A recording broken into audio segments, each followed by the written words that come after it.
O tema dessa ministração, eu baseei esse tema em um livro que eu ganhei, do pastor Luciano Subirá. Talvez alguns aqui tenham adquirido o livro, mas quando o pastor Aldo compartilhou comigo a respeito do tema, e eu pensei neste livro, e ali a capa do livro que diz assim: fora do alcance das crianças. Diga comigo: fora do alcance das crianças. E a frase embaixo diz: a plenitude de Deus está esperando você crescer. Isso não é forte? A plenitude de Deus está esperando você crescer. Olha aí nos olhinhos do queridinho e da queridinha que está pertinho de você. Diz assim: está esperando você crescer. A plenitude de Deus está esperando você crescer. Pensa nisso. Pensa nisso. A segunda coisa que Deus mais deseja é que os seus filhos alcancem maturidade. É a segunda coisa que Deus mais deseja, é que alcancemos a maturidade. Apóstolo, e qual é a primeira coisa que Deus deseja? É ter filhos. A primeira coisa que Deus deseja é ter filhos. E a segunda coisa que Deus deseja é que os seus filhos alcancem a maturidade. Todo jovem, dependendo da idade, principalmente os adolescentes, mais ainda quando os hormônios começam a entrar em ebulição, eles começam a sonhar com casamento. Quantos aqui sonham com casamento? Rosinha ali já levantou a mão, já deu um sorrisinho. Quantos sonham com casamento? Não, é mistério que sonhar com casamento. É importante sonharmos mesmo. Como é bom sonhar com casamento. Eu me lembro, ainda na minha adolescência, já sendo instruído nas sagradas letras da Bíblia Sagrada, e naqueles dias, o ensinamento e o enfoque principal era a volta de Jesus. Era a mensagem central naqueles dias. Era um enfoque. Havia naquele tempo a guerra chamada Guerra Fria entre a União Soviética, o mundo comunista e o mundo capitalista, e uma iminente guerra nuclear. Então se falava muito na volta do Messias, e era o enfoque. E eu ali, o pastor Daniel era o meu pastor na minha juventude, está ali, e eu orava assim, falava: Deus, dá para esperar um pouquinho, porque eu quero casar. Não volta não, espera, deixa eu casar, lua de mel, daí já chega o anjo tocando a trombeta, estou pronto, realizado, e para a glória.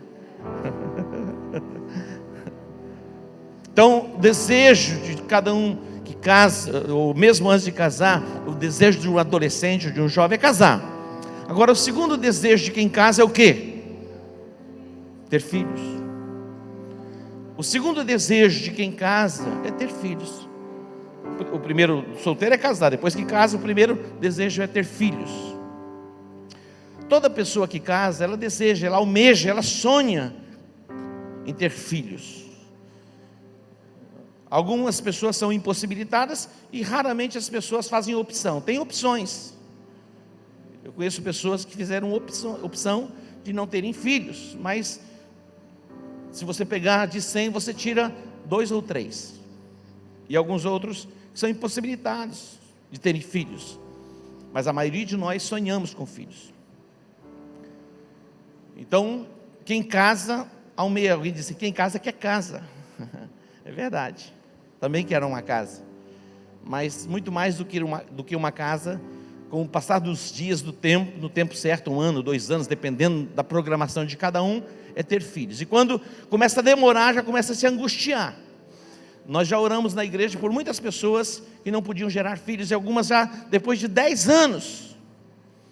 a Lara e o Xande, casados há 11 anos, não podiam gerar filhos, e oramos com eles no Monte Sinai, indo para Israel, e Deus abriu a madre, e hoje eles já têm 3 filhos. Eu me lembro quando ela concebeu, e ficou grávida, e ela tem o primeiro filho. Depois, na segunda gestação, primeiro foram 2 ou 3?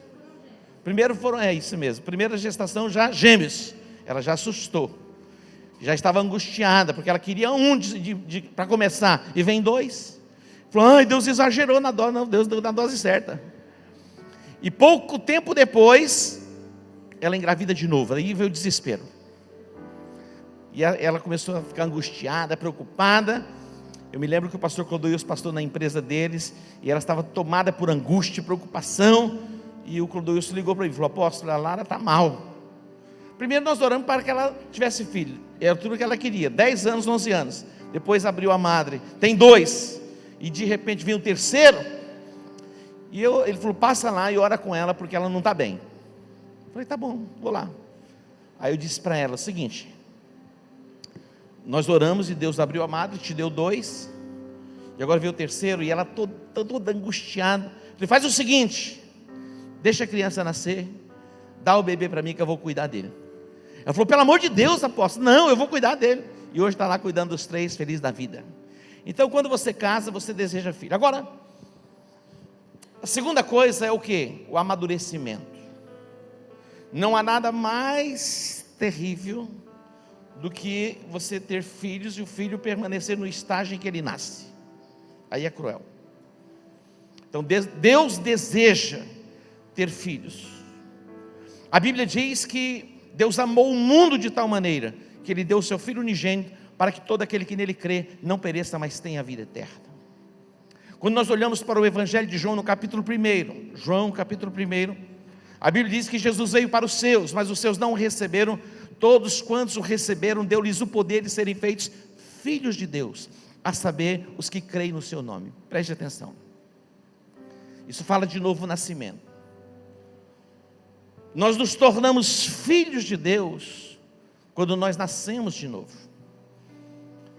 Um homem chamado Nicodemos teve uma conversa com Jesus, e ele não estava entendendo o que Jesus estava dizendo. Ele era mestre em Israel. No capítulo 3 de João fala a respeito deste personagem chamado Nicodemos. Ele veio ter a noite com Jesus, e ele diz, mestre, ninguém pode fazer os sinais miraculosos que tu tens feito, se não for alguém enviado por Deus.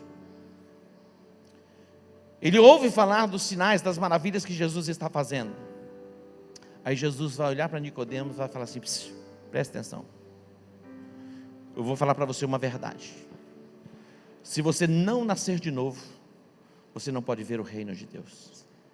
Aí ele depois vai falar a segunda verdade, se você não nascer de novo, você não pode entrar no reino de Deus. Então a primeira coisa é nascer de novo, e pelo novo nascimento, nós nos tornamos filhos de Deus. Se você sair à rua agora, de madrugada, e encontrar pessoas caídas na sarjeta, ou nos bares, se você perguntar se ela é filha de Deus, ela vai dizer, sou filho de Deus. Mas não sou eu que afirmo, é a Bíblia que afirma, que nem todos são filhos de Deus. Todos nascem criaturas. Criaturas, é uma diferença entre criatura e filho. Nós nos tornamos filhos de Deus pelo novo nascimento. Você crê com o coração, você faz a sua confissão, e algo acontece dentro de você, no seu espírito. Você está entendendo? A importância do novo nascimento. A primeira coisa que Deus deseja nesta terra é ter filhos. O desejo dele é que ninguém pereça, nenhum pereça. O desejo do coração de Deus é que nenhum pereça. Diga que nenhum pereça. Esse é o desejo do coração de Deus, que nenhum pereça. Então Deus deseja ter filhos. Quando Deus fez o homem, Deus o fez à sua imagem e semelhança.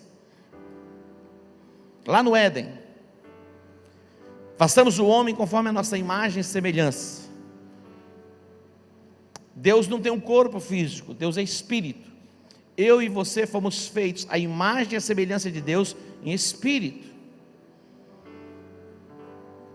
Nós apenas moramos no corpo. Agora, Deus colocou o homem no jardim do Éden, e Deus disse: olha, vocês podem comer de tudo, menos da árvore do conhecimento do bem e do mal, porque no dia em que dela comerdes, certamente morrereis. Olha isso. No dia em que vocês comerem, certamente vocês vão morrer. Que morte Deus estava falando com Adão? A morte espiritual. A Bíblia diz que o salário do pecado é a morte, mas ali não está falando de morte física. Adão não morreu fisicamente quando ele pecou, ele morreu espiritualmente, ele foi separado de Deus. Ele foi separado de Deus, seu espírito foi como que adormecido. Com o nosso corpo físico, nós temos contato com o mundo físico. Nós somos um espírito, nós habitamos neste corpo, e nós possuímos uma alma.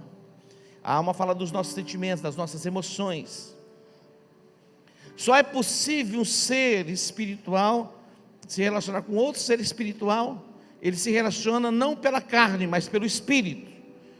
E um ser espiritualmente morto não tem como se relacionar com um ser vivo. Então o homem perdeu o relacionamento com Deus por causa do pecado. Olha que coisa interessante. Quando Jesus foi chamado para ir à casa de Marta e de Maria, porque Lázaro estava enfermo, Jesus amava Lázaro. Jesus, ele demora um pouquinho, ele não chega atrasado, ele chega no tempo certo. Mas Lázaro já havia morrido há 4 dias. Já tinha sido sepultado, e a Bíblia diz que ele já cheirava mal. Quando Jesus se aproxima da aldeia, Marta vem ao encontro de Jesus, e ela disse: se o Senhor estivesse aqui, o nosso irmão não teria morrido. Jesus disse: eu sou a ressurreição e a vida. Quem crê em mim, ainda que esteja morto, viverá. Olha que extraordinário. Como que pode alguém estar morto poder crer? Mas Jesus não estava dizendo de pessoas que estavam mortas no físico. Jesus estava falando de pessoas que estavam vivas no físico, mas estavam mortas no espírito, separadas de Deus. Então ele vai dizer: eu sou a ressurreição e a vida. Quem crê em mim, ainda que esteja morto, viverá. E todo aquele que vive e crê em mim, jamais morrerá. Então o desejo número 1 de Deus é ter filhos. Diga para o seu irmão: o desejo número 1 de Deus é ter filhos. Esse é o desejo número 1 do coração de Deus.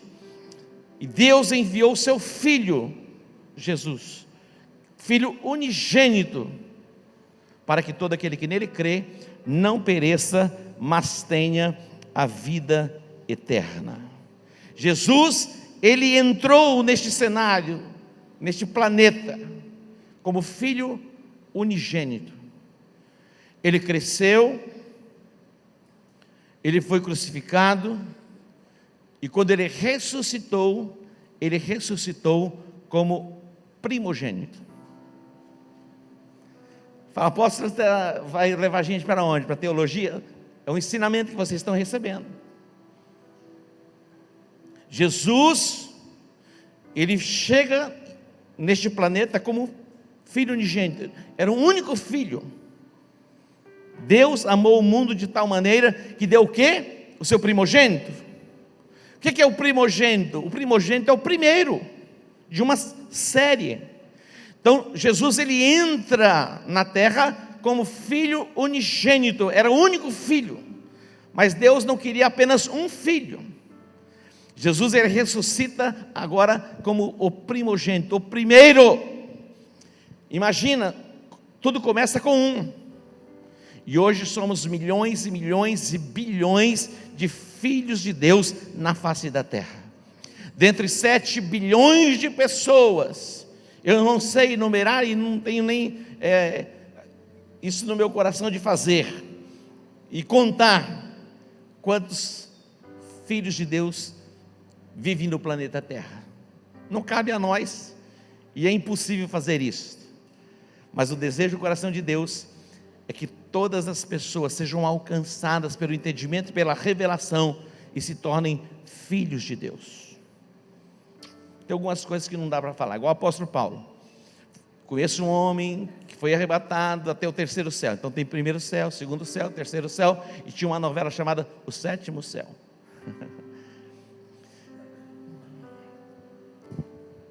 O apóstolo Paulo, ele ouviu coisas que não tinha como compartilhar. Então tem coisas que tem que esperar o tempo certo. Mas quando chegamos à maturidade, nós temos acesso, e a plenitude de Deus está esperando você crescer. Então nós nascemos de novo, nós nos tornamos filhos, mas precisamos ser processados em Deus para chegarmos à maturidade. Deus, Ele quer confiar a mim e a você a plenitude daquilo que Ele conquistou para nós através de Cristo Jesus. Quando nós olhamos homens que são usados por Deus no planeta Terra, muitas vezes nós nos imaginamos sendo usados como esses homens são usados. Mas para sermos usados na dimensão que esses homens são usados, precisamos ser processados no amadurecimento. Quantos de nós não gostaríamos de estar hoje pregando para 10 mil, 20 mil, 30 mil, 40 mil, 50 mil, 100 mil, 1 milhão de pessoas? Mas nós podemos chegar lá, mas tudo começa com 1, com 2, com 3. Você prega para 1, você prega para 10, você prega para 100, você prega para 1000. Ninguém começa pregando para 2 mil, 3 mil, 4 mil, 5 mil, porque precisamos ser processados em arrependimento, em amadurecimento. Diga para o seu irmão, você vai estar sendo processado em amadurecimento. Amém? Vamos para frente um pouquinho. Olha só, Efésios capítulo 4. Efésios capítulo 4, aqui fala a respeito dos 5 ministérios. Quando a expectativa do coração daquele que casa, em ter filhos, e vem o teste de gravidez ali, se constata que a esposa está grávida, é um tempo de muita alegria, sim ou não? Quem já teve essa experiência? É muita alegria. Você fica meio assim, meio passado. E olha que eu já tive algumas experiências, mas tive a experiência agora recentemente do Levi Benício, e agora mais recentemente da Florzinha Bela que está chegando. Imagina Deus pensando nos filhos. Será que existe um quartinho para cada filho? Aonde esses filhos vão estar? Deus pensou em cuidar dos seus filhos, e Ele preparou algo extraordinário, que é a igreja. Uma criança você coloca num quartinho, bonitinho, arrumadinho, tudo no lugar certo. Quando você vai passar por essa experiência, e alguns, mesmo antes de casar, já estão sonhando como vai ser o quartinho do bebê. Se for menina vai ser assim, se for menino vai ser assim. E Deus pensou em todos os detalhes. O lugar onde os meus filhos serão cuidados será a igreja. E você precisa ser despertado nesta consciência. Não existe um outro lugar que Deus pensou para que você pudesse crescer como família, a não ser a sua igreja. Na década de 60, debaixo desse movimento hippie que surgiu no mundo, desenvolveu-se um slogan que dizia assim: diga sim a Jesus, diga não à igreja.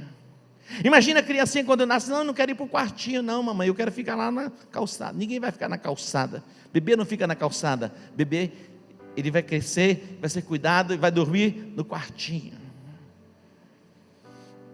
Alguns pais, como é bom dormir com o bebezinho. O bebezinho também não nasceu para dormir entre os pais, tem um lugarzinho dele.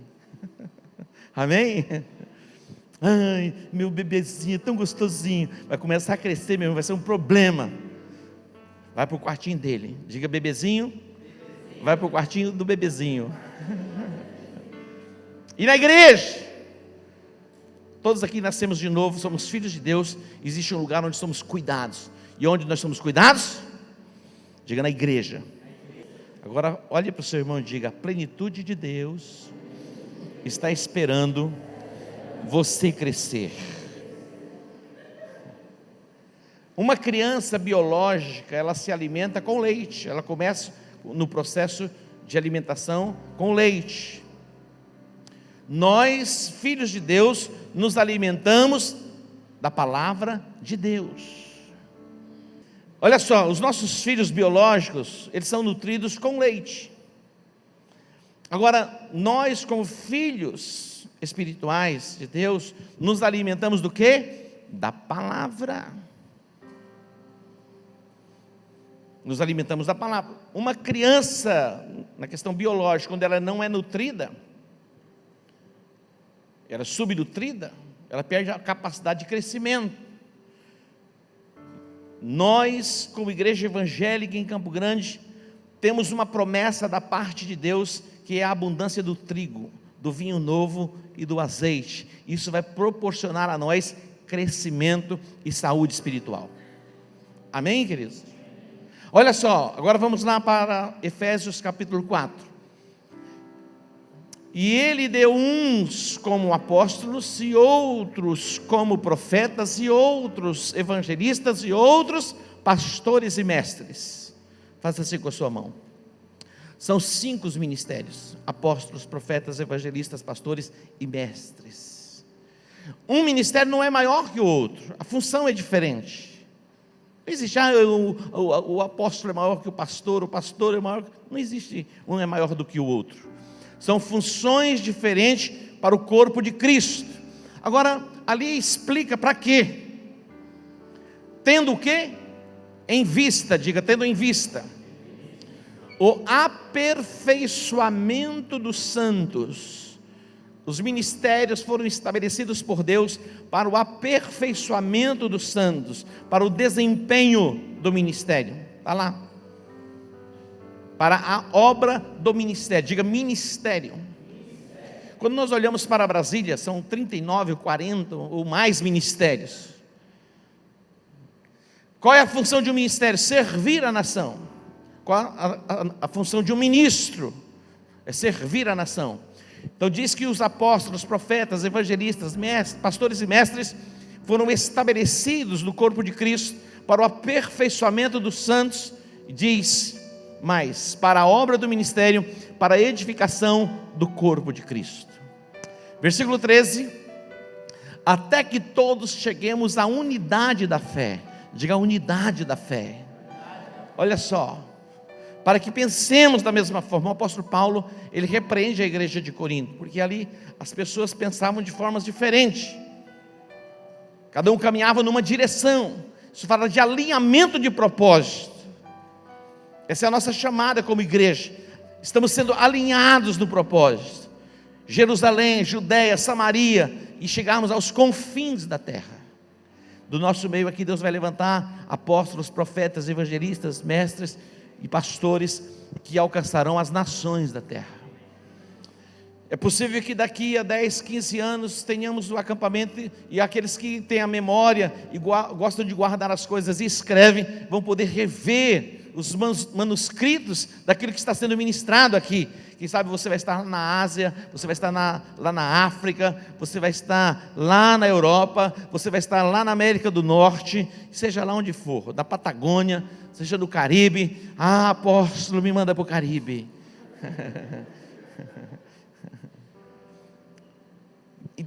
É muito interessante essas questões assim, das palavras que vão sendo liberadas, e a gente muitas vezes nem vai guardando, mas tudo está sendo registrado no mundo do Espírito. Os ministérios, eles foram estabelecidos na igreja para o aperfeiçoamento, gerar amadurecimento. Diz para quê? Para que cheguemos à unidade da fé e do pleno conhecimento. Diga, do pleno conhecimento. De quem? Do pleno conhecimento do Filho de Deus. Entenda isso. Quando você se conecta a alguém que já tem um entendimento aberto, você tem grandes possibilidades de ser ampliados no seu entendimento. Normal, Deus trabalha assim. Na verdade, tudo que ensinamos, tudo que ministramos, não existe nada novo. Tudo vem da palavra. Os fundamentos apostólicos estão à nossa disposição. Estamos sendo moldados e aperfeiçoados. E ali, para que cheguemos ao pleno conhecimento do Filho de Deus. Diga, pleno conhecimento. Pleno conhecimento do Filho de Deus, ao estado de homem feito. passando pelas fases de criança, passando pelas fases da adolescência. Estou falando de questões espirituais, não questão biológica. Nós não estamos tratando aqui de questões biológicas e fases de amadurecimento em termos de idade, não, estamos tratando de questões espirituais. E assim como é no mundo natural, há um paralelo para o mundo espiritual. Você pode entender isso? Há verdades que caminham num paralelo do mundo natural, do mundo espiritual. E diz lá: ao estado de homem feito, à medida da estatura da plenitude. Aqui não está falando da altura. Qual era a altura? 1,73, 1,80, 1,90, não está dizendo isso. Falando do nível de amadurecimento que vai ser proporcionado a nós, que estamos unidos pela fé, no vínculo da unidade e da paz, e vamos chegar a esta medida, a medida da estatura da plenitude de Cristo. Aí ele diz para quê? No versículo 14, você pode ler para mim?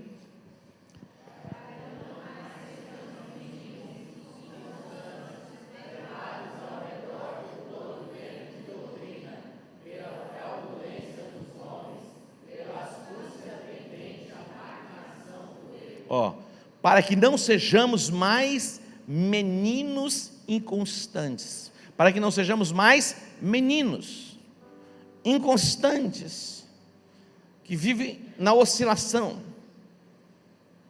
Nós não vamos nos mover pela nossa alma, nós vamos nos mover no espírito, e amadurecidos, para que não sejamos mais meninos inconstantes, levados ao redor por vento de doutrina, pela fraudulência dos homens, pela astúcia tendente à maquinação do erro.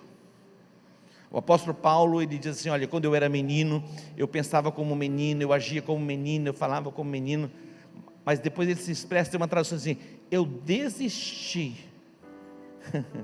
eu desisti das coisas de menino. Diga o teu irmão: já desisti das coisas de menino. Desistir, olha essa expressão: eu desisti das coisas de menino. Imagina uma pessoa na cronologia de idade, com 29 anos, 30 anos, a mãe ele chama meu bebê. Tem gente de mãe assim, meu bebê. Aí desgraçou, como diz assim, ai meu bebê. Tem que amadurecer. Homens, tem que amadurecer. Ai meu bebê. Não é terrível?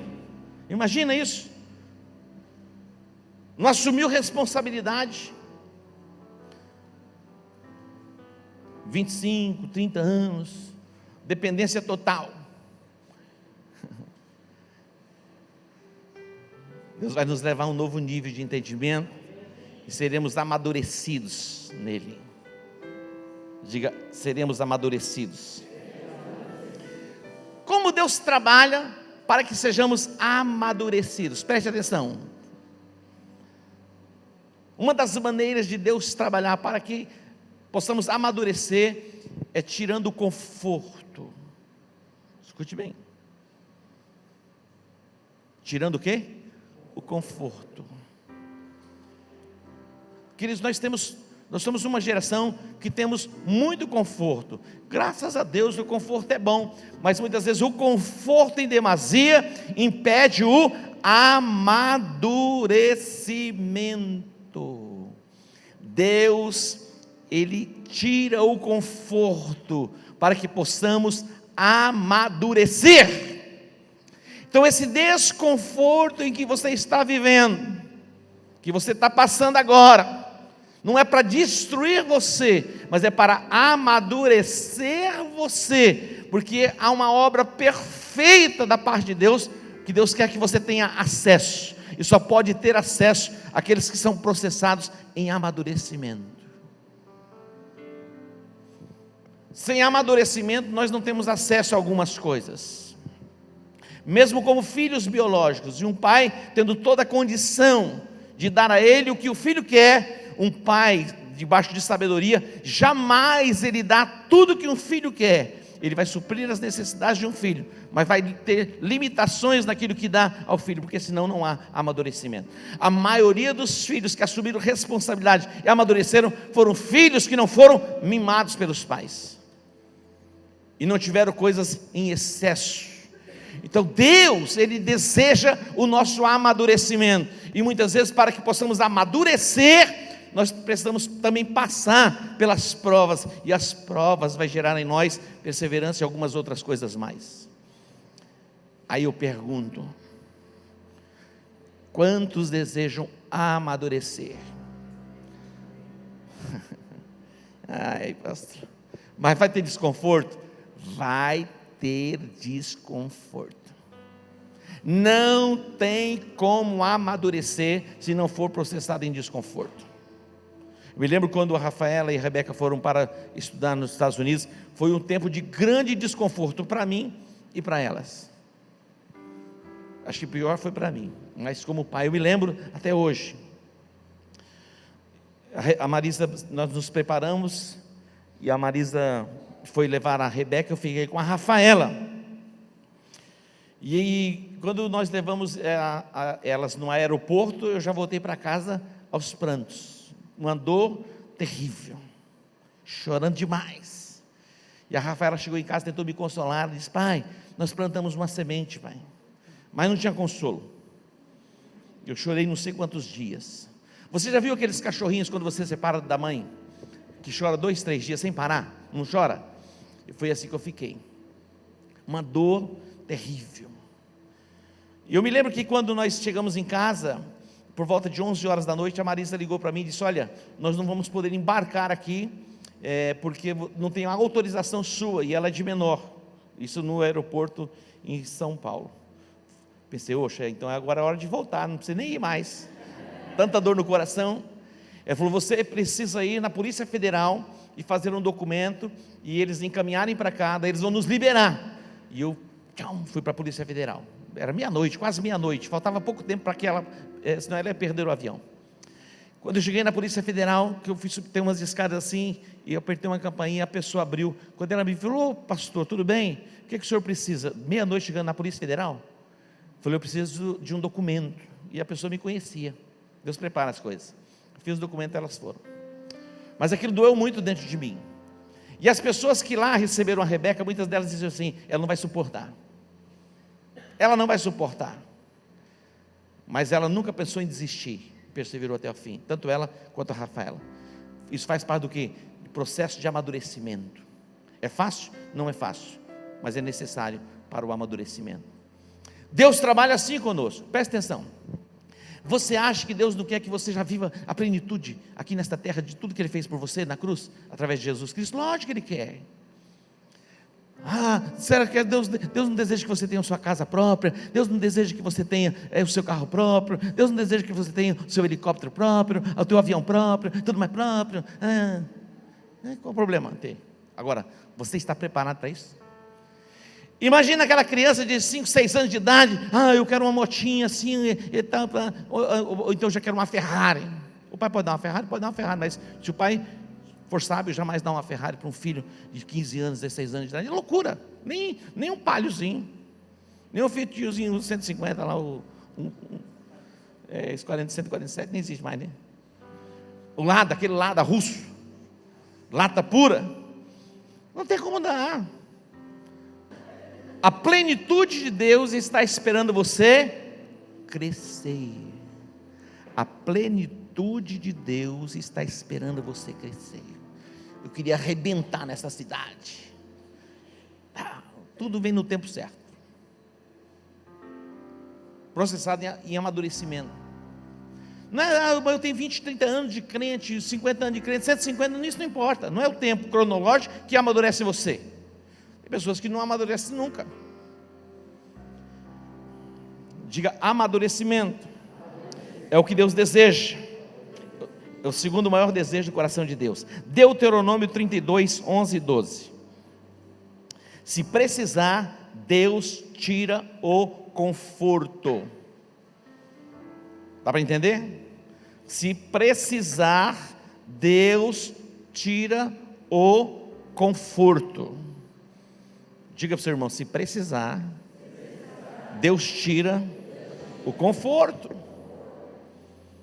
Olha o que diz esse texto: como a águia desperta a sua ninhada e voeja sobre os seus filhotes, estende as asas e tomando-as os leva sobre elas, assim só o Senhor o guiou e não havia com ele Deus estranho. Olha só, assim como uma águia age para despertar, treinar, ela leva o filhote ao exercício, a um processo em que vai se desmanchando o ninho, vai desmanchando o ninho, tem que desmanchar o ninho. Olha só, se você for um ambiente onde tem uma criança, todas as coisas estão o quê? Desorganizadas, não é verdade? Uma das características de uma criança é o quê? A desorganização. Tem gente que fala, você ainda não está maduro, a pessoa fica chateada. Mas se a gente entrar e, olha, hoje eu vou lá na sua casa, chegar de surpresa, entrar no seu quarto, como estão as coisas lá? Irmão, é um negócio de doido. Mas quando você vai amadurecendo, as coisas vão sendo colocadas no lugar, mas elas não vão para o lugar automaticamente. Você fala, calcinha vai para a gaveta, calcinha vai para o cestinho de... não, cuequinha vai lá para o cestinho de roupa suja, meinha, não vai. Você vai ter que pegar e colocar lá. Mas o maduro faz isso, não é verdade? Agora criança não. O Levi chega lá em casa, tem uns negocinhos que ficam numa mesinha de centro, ele já fica assim, joga tudo, não fica um em cima. Não tem uma vez que ele vai lá em casa, que aqueles brinquedinhos dele fica na caixa, joga tudo fora. E quando ele vai embora, vai lá, junta meu filhinho, pega um por um, vai ensinando, já vai instruindo. Maturidade, quando levantar, bom dia Espírito Santo, já dobra o lençolzinho, já forra a caminha, tudo organizadinho. É assim lá em casa, não é assim? A partir de agora é assim. Deus não está interessado apenas no nosso conforto, Deus está interessado no nosso amadurecimento. Não pense você que Deus está apenas interessado no seu conforto. Ambientes onde tem muito conforto geralmente não geram amadurecimento. Quando você vai para um exército, o que você encontra no exército é tudo menos conforto. Não é verdade? Quem serviu aqui? É assim, Du? Não tem conforto não, meu irmão. Vai para a selva. É impressionante. É onde o filho chora, a mãe não vê. Não tem boca. Mas ali vai sendo o quê? Moldado, aperfeiçoado, vai se exercitando para cumprir uma missão. Se tiver que enfrentar a guerra, ele está preparado para a guerra. Ele amadureceu ali, vai se tornando homem. No contexto nosso de igreja é a mesma coisa. Muitas vezes passamos por desconforto, mas o desconforto que vem da parte de Deus não é para nos destruir, mas para nos aperfeiçoar, nos moldar, nos amadurecer, para que sejamos e desfrutemos da plenitude daquilo que Deus conquistou para nós em Cristo Jesus na cruz do Calvário. Então esse desconforto que você está vivendo hoje aí, seja em qual área for, não vai destruir você, não vai destruir você, tenho certeza. Mas Satanás vai dizer assim, ó, só tem um jeito, pá, mata, você morre. Aí você resolveu o teu problema. Não, aí começou o problema. Então suporte a prova, passe por ela, e você vai sair lá, amadurecido, para ter acesso àquilo que é grandioso em Deus. Está passando pela prova? Tem alguém passando por prova aqui? Olha só, Jesus, Ele não nos poupa muitas vezes do desconforto, Ele deseja o nosso amadurecimento. Jesus, Ele disse para os discípulos, passemos para outra margem, passemos para outra margem. É um convite que Jesus está fazendo para mim e para você hoje. Vamos deixar esta margem da infantilidade, vamos passar para outra margem, a margem do amadurecimento. E quando Jesus diz, passemos para outra margem, eles entraram no barco. O que aconteceu? Tempestade, vento contrário. Mas como que pode? Jesus me chamou para passar para outra margem, eu estou passando por tudo isso. Mas aquela tempestade não veio para destruir. Na verdade, quem estava por trás daquela tempestade era uma ação de Satanás. Mas Deus permitiu que aquela tempestade viesse, mesmo sendo uma ação de demônios que estavam lá no território onde eles chegariam. Todas as vezes que você ousa passar para uma outra margem, para um outro nível de conquista, é mistério que os problemas surjam, mas eles não vão surgir para destruir você, mas para moldar você, ampliar você em amadurecimento, para que você domine sobre aquela situação. Jesus vai treinar os discípulos, porque em outro momento os discípulos estarão só, mas no momento Jesus está com eles no barco. Em um outro momento eles estavam só, porque Jesus estava no monte. Então, Jesus está com eles no barco, a tempestade vem, Jesus repreende o vento, eles olhando, vendo, quem é este que até o vento e o mar lhe obedecem? Mas em outro momento, Jesus disse, agora vocês vão para outra margem, e ele subiu para o monte orar, e a tempestade veio, e era no final da tarde, a tempestade durou até depois das 3 horas da manhã, já era a 4ª vigília, que é das 3 às 6, imagina, uma noite toda de ventos contrários, mas Jesus vem para socorrê-los no momento certo, mas aquilo também gerou neles maturidade. Então muitas vezes Deus tira o conforto para que possamos amadurecer. Diga com o seu irmão, Deus tira o conforto. Para quê? Para que possamos amadurecer. Diga, amadurecer.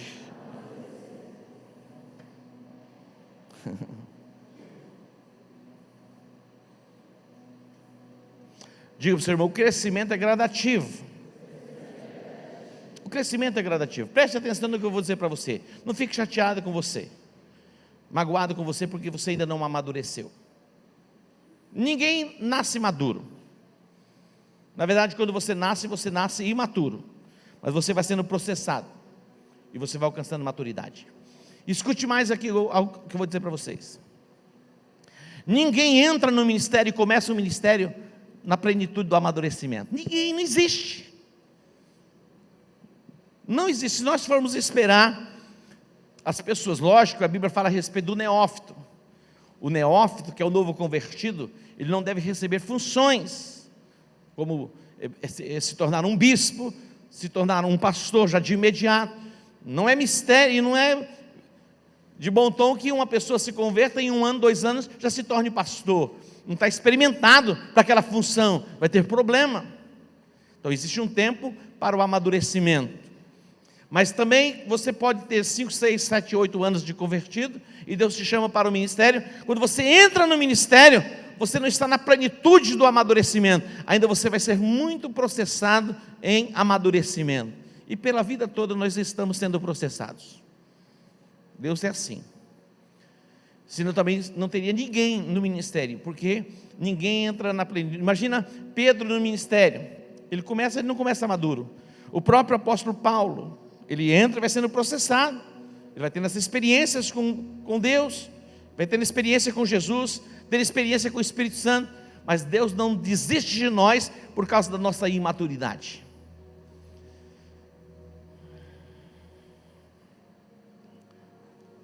Uma criança, quando você vai dar banho numa criança, muitas vezes a criança fez cocô, você vai lá e limpa, você dá um banhozinho, e quando você termina, coloca a fraldinha, cocô de novo. O que você faz? Joga a criança fora? Não. Você vai jogar a criança fora? Não, você vai novamente. Não é verdade? Banha novamente, joga a água fora. Então ninguém joga uma criança fora.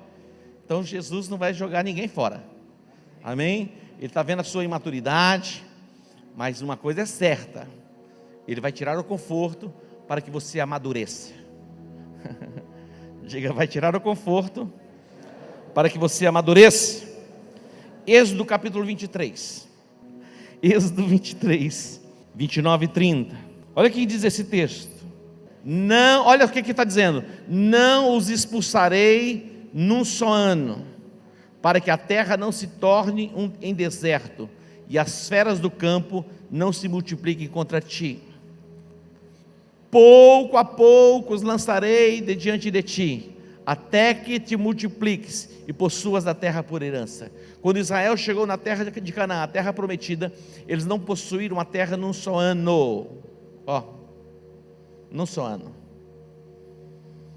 Eles foram conquistando a terra, ano após ano.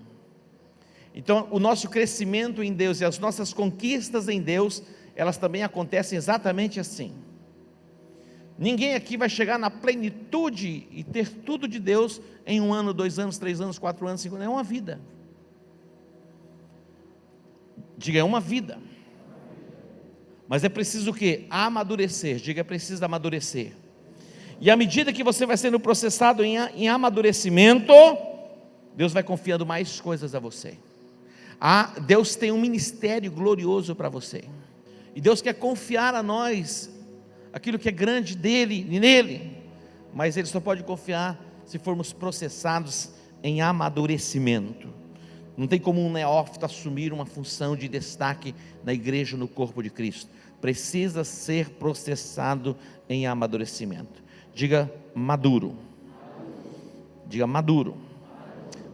Olha só, a palavra maduro indica para um estágio perfeito de uma fruta. Estágio perfeito de uma fruta. Eu trouxe aqui caqui. Quem gosta de caqui? Eu também gosto de caqui. Você gosta, Cris? O caqui verde. Você quer partir esse? Não, esse é seu. O caqui verde, ele trava a boca. Ninguém consegue comer caqui verde. É terrível. Diga, caqui verde é terrível. Diga, crente verde é mais que terrível. É insuportável. Olha, manga verde com sal, até que é uma delícia. A Marisa ama. Agora, caqui verde, nem com sal presta, trava tudo. Então a fruta verde, ela tem que estar no ponto. Diga, tem que estar no ponto. Olha o que diz aqui.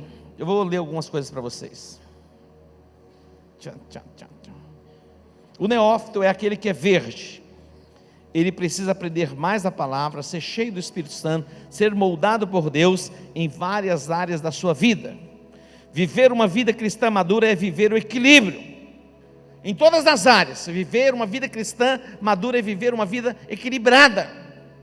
Preste atenção. Aqui tem uma geração de pessoas que estão despontando no mercado de trabalho. E Deus vai levar mesmo para uma nova dimensão, a nossa juventude. Mas até para trabalhar, você precisa ter o equilíbrio. Nem tanto para cá, o preguiçoso, que não faz nada, e a Bíblia diz que é bom que não coma. Se não trabalha, é bom que não coma. Bom, mas eu quero trabalhar, não arrumo um emprego. Nós vamos orar e Deus vai abrir portas. E não vamos ter nenhum desempregado em nosso meio. Se em Israel, quando eles saíram do Egito, Deus liberou a palavra, não havia nenhum enfermo, em nosso meio não haverá ninguém desempregado. Lógico, mas ninguém nasce bom mesmo. Mas cola em alguém que é bom. Se encosta assim, você vai caminhar com mais ou menos? Se você caminhar com mais ou menos, você vai se tornar mais ou menos. Você sempre tem que procurar alguém que está acima, se conectar a alguém que está acima. E os de lá, os outros vão conectar você. E vai virar sua conexão, daqui lá. De lá para cá. Avalie. Está entendendo? Você está entendendo? Busque uma especialização. Muitas vezes essas pessoas, elas já querem começar no mercado de trabalho ganhando 5 mil, 10 mil. Dificilmente alguém entra no mercado de trabalho para ganhar 5 mil, 10 mil. O meu sonho tem um restaurante. Então vai lavar a cozinha do restaurante de alguém. É assim que faz. Eu queria ser mecânico quando era criança. Eu queria aprender uma profissão naqueles dias. Não tinha serviço. Eu tinha lá os meus 9 anos de idade. Eu fui trabalhar na oficina mecânica. Sabe quanto que eu ganhava? Nada. Só lavando o motor. Um frio da pega, com gasolina. Imagina, uma criança. Depois eu queria ganhar dinheiro, falei, eu quero ganhar dinheiro. O que tinha que fazer? Trabalhar na feira, fui trabalhar na feira. Pô, mas trabalhar na feira? Não dá para mim não. Ué, dá para o que para você? Eu fui trabalhar na casa de uns japoneses lá, limpava a casa, fazia um monte de coisa. E aí nessa casa era maravilhoso. Todo dia que a gente chegava de manhãzinha para tomar um café, era pão com leite condensado. Nunca tinha comido leite condensado na minha vida. Mas tinha vontade de leite condensado. Por isso que eu fiquei assim, leite condensado. Está entendendo? Pergunta para você, está entendendo, meu irmão? Diga amadurecimento. Comece a treinar dentro da sua casa. Fala para a empregada lá, fala, hoje é comigo, eu vou lavar as panelas. Garoto. O imaturo quer tudo na mão. O imaturo, criança, vai pegar um brinquedo de uma criança, é meu. O maduro não, o maduro compartilha. Pessoas imaturas, elas não compartilham. Agora, o maduro compartilha. Qual é o seu nível de amadurecimento? Pergunta para o teu irmão, qual é o nível do seu amadurecimento? Diga equilíbrio. Uma pessoa madura, ela é equilibrada até para comer. Ela é equilibrada. Uma pessoa madura, ela é equilibrada na maneira de falar. Uma pessoa madura, ela é equilibrada na maneira de se comportar, de se relacionar. Imaturos não se relacionam bem. Por qualquer coisa se irritam e brigam. Depois logo também já fica de bem, né? Criança é assim. Diga, criança é assim. Diga, criança é assim. Vamos indo para o fechamento. Diga, fidelidade e intensidade. O que as mulheres esperam de um homem? A coisa vai apertar agora. Diga, fidelidade e intensidade. Diga, fidelidade e intensidade. O que a mulher espera? Que ele seja trabalhador, que ele seja educado, que ele seja sincero, que seja verdadeiro, cavalheiro, romântico, bom caráter, que ame, a respeite, que a trate, dê olhos para outras mulheres, que lembre datas especiais, e a lista vai continuando. Mas também os homens esperam exatamente a mesma coisa das mulheres. Diga integridade e intensidade. É o que Deus espera. Integridade e intensidade. Diga integridade e intensidade. É o que Deus espera de nós. Que sejamos fiéis, íntegros. Olha o que diz. Fiel no grego significa que manteve a fé com a qual se comprometeu. Ser fiel. Que manteve a fé com a qual se comprometeu. Se mantenha fiel. Você agora é da crença. Não se desvie jamais. No hebraico significa, olha o que diz. Significa estável, diga estável. Firme. Firme, né? Duradouro. Diga confiar, crer, ter certeza. Confirmado. Digno de confiança. Olha só. Quero destacar aqui 3 palavras. Olha essas 3 palavras: verificado, certificado e confirmado. Quem já teve a oportunidade de comprar um carro 0 quilômetro? Alguns. Quando você compra um carro 0 quilômetro, geralmente vem no vidro, assim do lado direito, vários selinhos. Ali representa cada parte do carro que foi verificado, confirmado, e ali tem um certificado, é o selo. Isso fala de fidelidade, integridade. Esse selo precisa estar aonde? Estampado nas nossas vidas, não por palavras, mas por atitudes e por comportamento, que as pessoas vejam isso em nós. Quando você olha para um carro 0 quilômetro, você vai encontrar ali o selo, certificado. Ali foi confirmado, ele foi avaliado e foi aprovado. Quando se desenvolve um produto, vem o que? Um certificado. O produto é certificado. Então a certificação é importante. que este selo, certificação de fidelidade, integridade, faça parte da sua vida. Diga: fidelidade é o selo que está sobre a minha vida. Vamos para frente, a gente vai encerrando. Todos nós passamos por provações, e ser provado, observe o texto, Tiago capítulo 1, versículos 2, de 2 a 4. Como reagir às provações? Como reagir às provações? E os benefícios das provações. Será que existe algum benefício em ser provado? Observe o texto. Meus irmãos, olha o que ele diz: meus irmãos, tende por motivo de toda alegria o passardes por várias provações. Tende o quê? Motivo. Como que pode alguém ter motivo de muita alegria ao passar por provação? Mas não está dizendo para você se alegrar pela provação, mas pelo resultado que a provação vai gerar em você. Aí que você vai se alegrar por isso. Você não se alegra porque você está sendo provado, você se alegra porque pelo resultado que advém da provação. Porque diz o outro texto, passa para frente um pouquinho. Versículo 3 diz, olha o que diz: sabendo, diga sabendo, sabendo. Então você não se alegra simplesmente porque você está passando por provação.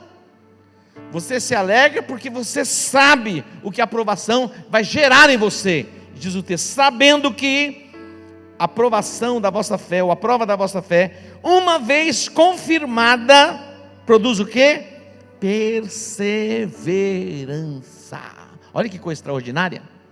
Nenhum de nós aqui gostamos de passar pela prova. Vou passando pela prova, dando glória a Deus, glória a Deus. Não tem uma canção que diz assim? Vou passando pela prova, glória a Deus. Tem de motivo de alegria, não porque você está sendo provado, mas o que a provação vai gerar em você.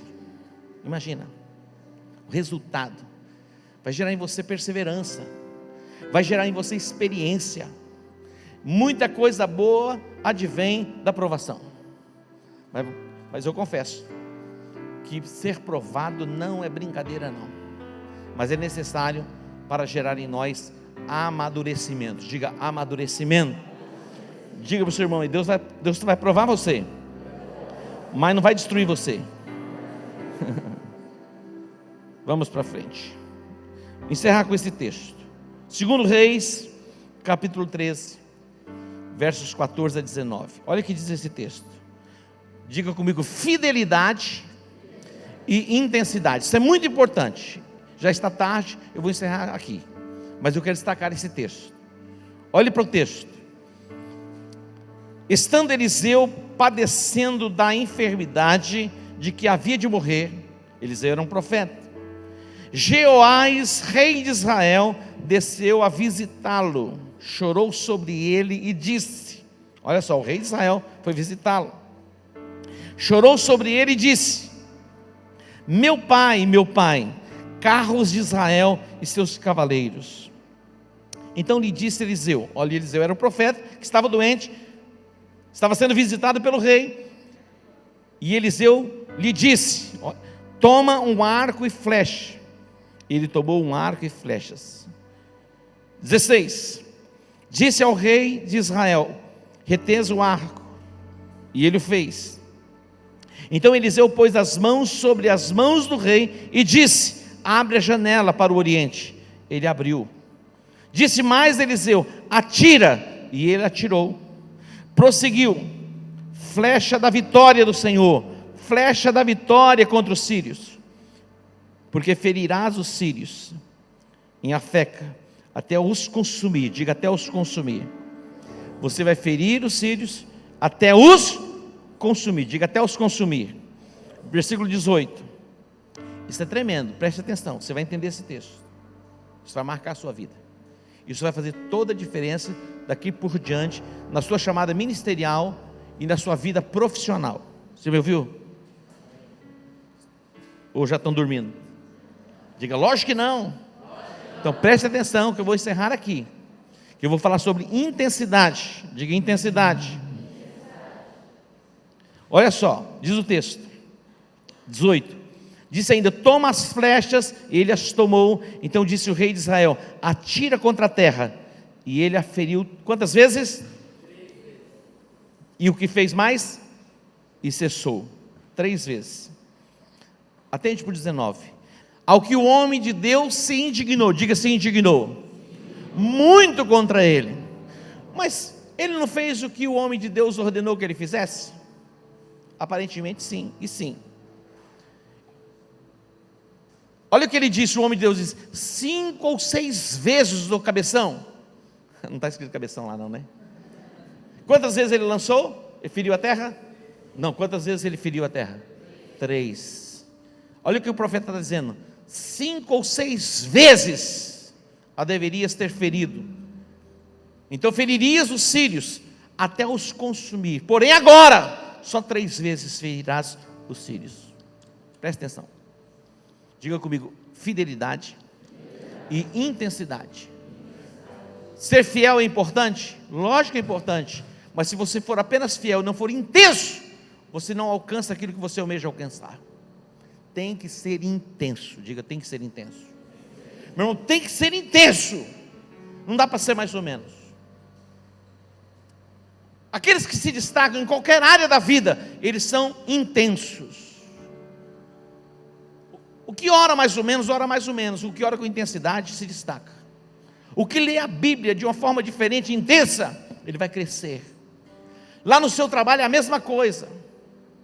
Eu me lembro que quando eu abri a minha empresa, as pessoas diziam: você ficou louco naquela época, você ficou louco.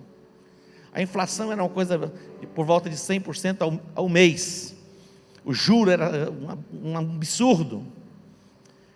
E eu tinha recursos na mão e alguém dizia: investe isso em outra coisa, você vai montar uma empresa nesse tempo de crise. Mas eu fui intenso. Primeira coisa que eu fui, comprei um caminhão de ferragens. Eu trabalhava com ferro. Eu não tinha nem a abertura da empresa ainda. Tirei uma nota no meu nome, coloquei a ferragem na frente da casa do meu pai, lá na Avenida das Bandeiras. Loucura! Mas eu estava intenso. Em poucos dias tinha vendido tudo. Eu me lembro quando nós iniciamos a nossa jornada para o estabelecimento da igreja. Meu irmão, não era uma noite assim de vez em quando, era toda semana, a noite toda orando. Nós não tínhamos um lugar como esse. A gente ia orar lá em Jaraguari, numa fazenda. Toda sexta-feira, era a noite toda. A Rebeca era bebê, a gente levava no edredom. Parece loucura. Hoje eu jamais faria um negócio daquele. Mas quando você é jovem, você acaba fazendo. Era a noite toda de oração em línguas. Eu saía para o monte para orar, muitas vezes ficava uma semana sozinho, isolado, em oração, em jejum. Não porque alguém mandava eu orar e jejuar, era a intensidade do meu coração. Eu levantava 5 horas da manhã, eu e o José, o sobrinho meu, e a gente desenvolvia 2 horas de oração de propósito de 2, 3 meses em sequência.